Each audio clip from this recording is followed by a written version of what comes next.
thir tu le ngai thatu te voin hi August ni som paruk kumsang hi som ni pali zirtop ni ani a tuna hian puram chhana zamuang kan bia a pandoi thak tak main i zan lama khanin khotlang a chiat na pui tak mai thlinga chu chu riat chen deuh hlek te kan be se ni ole kapu ama sain inkom hun thamin han pe a kalom hle mai chi bai le cái cô kalom me le kapu ni e kha social media lama te kan lo mu a nizan atila tlai lam aniang chu nimin tlai lam a in khotlang in chena van doinin to thu te kan lo mu a khongai takin van doina to kha tunge ani a ming akum te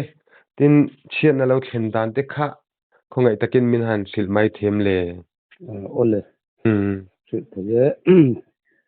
Joseph lalbiak kima ania mình hi ti chuan laidar nga borvel akhari emi tu vel lam kan khotlang lampang pek thak da current line pui i ru alo sura thi ten thowa khanin an kum thlanga all palm zi khanin current line wera kha a lo han tok phak ta chu ta chuan a line pui pakhata kha a chat ta ni chu ti lai chuan ru kha asur tam viau maya an ni kha an in bulok an garei sa an motor bolero an upal pa ne na an khoi lai ania ti chuan an in bul mai hi current line pui ban pathum ading ani an kum sak maya hian chu mi line chat a chuan chu mi line pui chat chuan ei current line he tia a overflow an ti mai hemi a in zom na a kha aron pot niam thata chu mi chuan current ban pui kha ron sitani ti chuan chu ta chuan current ban puya chuan current kharon kal thata sia ruwa kha su reng bok siak chu mi tuiron luang lut khan garei sa khan a oma chu mi chu anni khan current a kal ti khan se lem lo ani mela khami current an sot ri vel han kalsan tuman tansia san tum khan tui khami tui lo luang a kha an rap ta sia chu current khan aman chu ta top ani a thian pa ti mai la nu phal pa chon han chanan tuma khatia ri grum thila si chuan engma glope mo enge mo thil dang han ban manai to lowa a hnai vai bera mu buara kha bangin an pot son dona ani khalo man le ta sia ti khanan boi ta ro kha sur char char mai bok se mi dang thenom khoveng ta na han kal hlei thei po kha ni chia lowa chu tiang ang chuanin til sen dan kha ani ta anu phal pa nge na soi ania ma pe chu ka han man ti po ka thelo kan om na hi kan inin kar hi iat za ai sa set ani awangin kan karen sot han an trep ele han puak thuk thuk te an alpur pu te chu kan han mu phak renga ruwa su renga wangin han kal hei thei kan bi klong lawa ti chuan ke in ka ngai thalo khan an au deuh tel chul bok nen aman ti lam chu set chuang lo mai la i karena thok pudania la kan phona ani kan kho thang si thiang ti gu khwa adiu ti lo lai ni wang na lo zu kala a hei si thiang ko kom dei mai ti ani chuan ei kan deng lam current line hi asot na sakhop maya i control room number kan ei si lova lo phone mai ta che tuna rang lamin on off nga ro se katia ani chona ron off tirta chumi a in kar chu areita chumi chung dong chuan ani kha aman ta deuh char char ani mela chona ron off fel kha kan plan so ve a ke po chu aman ti kha an bo ro ka thang khan ka han riat ta ka wangin chuan chung kan an la lu ta an sei sa kan an mali sa ma khang thei ta lo biak thei mi lowa ta dam doi lama te kal pui ngal ni in ti chuan an tlan theia dam doi nan an thlenga khan plak kha alo ni alo ani chuan an khal pai ro chu tuna hian damdawi na mek a ani chu tlem chuan a har dewa thalam zela chuan kan ngai hri ani ani chu apoi hle mai kha a chan chin seya an laina tom katil hle mai engponi sila tichon Joseph kha ti khanin karenin an manta enge karenina asei sakna akan na hnu mang de kha pon lama khan hmu theite omem nimina an kal ma khan chuan a om lem lo mo ma se damdawi nan tlen hnu khan a kut te le a ke te enge mo han tu deuh ang kha chu omen tiamo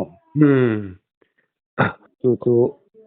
muna khan damdawi lama khan chuan ka wa zui phei ta chia lova chu chuan soidan ta kal pui tu ten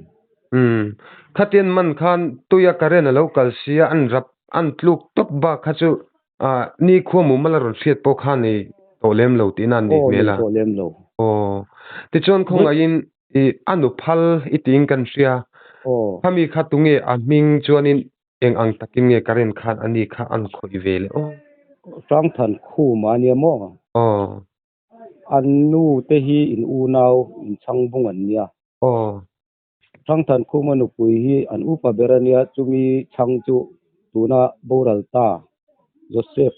biak kima lal biak kima nu pui chu ni ta ti chuan sang than khu ma kha chan tuma bora chana an pot chu Joseph pakhan in an pluk tira khan min poson ro u chu atie tia sang than khu ma chuan khami an chan tum kha aman zui ve ta ani po kha chan thei din muna khan ding talova a boi ve ta ma seng tin nge ni ka hretia lo khalai takka ama kha van nei ta deuh titura kan ngaya apai nge ni amun hul lama khan a in tal chuak thei ta ni chu heta a chung kwa a om pui tu te mu tu te soidan deuh ni ka siamo ani che an laina dom hle mai i ti chuanin a hriat flok chu har mai theya karen khanin dar minute engzat vel nge khateng khanin chan chu lova an man khani ang karin dan chuanin khami phone call kan boi pui tele khami hun chung zonga kha minute som thum don chu ani karinga mo ari veng renga al chung vel le asot khami an puak chung vel po kha duty te number control room number kha kanei mai lo wang khanin kanai phone chhon kwal chung kha ari ta dewani chu ale che laina tom mai ti chuanin Joseph kha engtika nge voin lama vuan ni don nya department lamin ni zana an SDO te pon ron kala thu pa te pon ron choya jangna dom na om thei ang chi te po khami align pui bi kina mishing har sanna thlen chuan om thei ni oma soya wang khan khami claim tur khan doctor ina afin fia na ane khangai ta tukinda riat le chan ve a hian OMF roi tu tenen chung kolama akal pui tu engmo zat nen police te zat na hnuaya korta dam do ina an thei pui le anga an wa postmortem ti mayang to zo an nei anga chuan dar som pani hi bui hun thu chu niamo a rei lo bang chuan te chu ani ti chuan ama kha kum som li le pani ani chuan khonga in I fa engzat nge nei pu Joseph khan pathum mi pa lir ani chua poi hle maya a chu ti ruan lal pan om pui se tin thin long takin du sana kan lana ti chuanin khami anu phalpa kha enge an chung kwa din mun velam khale an sei deuh thuak them ani hi in sang chang ti mai so ta an in pia deuh lama oman nia workshop ti mai la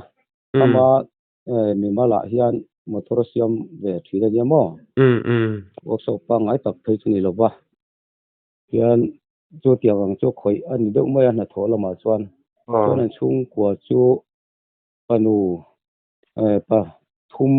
anei ve thunga upalama chu an play role upa ber phei chu nula han diam chi hi ni ve to a dok tu hi play role nula ve don ek to ania te ber po hi thang dua play role han ti ve thei mai chu ni to and it's tikhanin nunna hial mai ten chan tin hliam na tak mai ten han nei ani apoi hle maya ti rual chuan enge khami mishing lama har sanna thina te chena te thlen pialama khan eng ang tange kha karen shui chat shot kwal ve khan chena thlen heta I zol nuam lam pokhang karen kan hei vek mai te kha tin min ron sil boka eng ang nge ti chet le ko hriat dan chuan mo khami karen shot vel khan kho chung line hi om zia chu hemi kar kong pek na line pui ban le kho chung ak kan line ban a hi ai nai deuh mai hian a ding ani chuta chuan kho chung line ban an po na hrui kha chu kar kong line pui ban a chuan an thung ani kha heta kara engma dalovin direct in an bathung sia khami sot khan kho chung kha azom ta vekani chu chung line khamo ruang chuan hemi veng hnai in ho te phei chu karen kal veken tia ma se chena dang chu midanga chuna thleng em chuang lo mihring lama chuan ti chuan hei hnai a thenom hnai pakhat line an pona anin chung pona hi chu akang sat beka chu tiang ang chuan tuna hian a thok tu te hianin art line hi a chia a nizan po karen pek ngamani lo ve an tia chu tiang ang chu kan hriat chin chu ni ma thok tu kan ni lem lova karen lam thila khan chuan mo ni lo hriat ve dip dep kha har sanga kan report dona han khochunga po electric hrui hi akang zoi ku vakung po kang zoi hlom mai ti kha kan han don ne chena kha turu view me poi ka til hem hei dip kan electric lampang awang hianin nunna chan kanom tanwal ma hela hi poi ka ti mem ma an seilan kha kan du'a chuanin kapu hei invan du ne to chungchanga income kan dil cha hun tha minan pe inzo thuile tuk tu kha kan nei em lapa enge mi van du nen to chungchanga mo akai hre ate po ngai poi mo deuh thu khana tan manan sei du te khai nem le chu tia I min zo ta ka chuan ni zana department lama zo no ma SDO zo chawa khan chu pa choina te thuan soina khan barabi tu zamuang karen line po chona hi sangka zakwa somko le pakhat dai to an lo ti to khan ya rei to viau maya chu wang chuan heng hi voi tam tak a lo rei deuh to wang hin a chat thina ni atia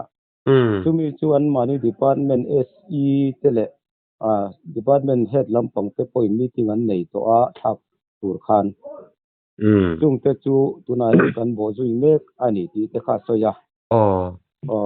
chung chu alo ni awang khanin hetiang ang ak karan wer hlui reito manani reng hian chuanin van duina hi a thleng mai do na chu wang chen hei hi sarkar po hian a thei dana omani chuanin hemi a wer thar thangna tura ta na hian ro man na siam thei se ti kha keima mi mal ru ruwa chuan kan du dewa chu thil hau tak le thil ti mai thei po ani lo mai thei ma se hetiang anga ami hring lam din huna har sanna kan to don ai chuan ti dan sam chu om thei se ti kha ru chuan angai to ani ni etiro poimo khop mai kan electric awang hen nunna kan chan hem to sia hi chu sarkarin chakjok pon mala je se thil dom tak ni in kan sia kan hol ve ni se ti chuanin income na hun thareu mai kapumin pe a ichunga kalom lu tu ke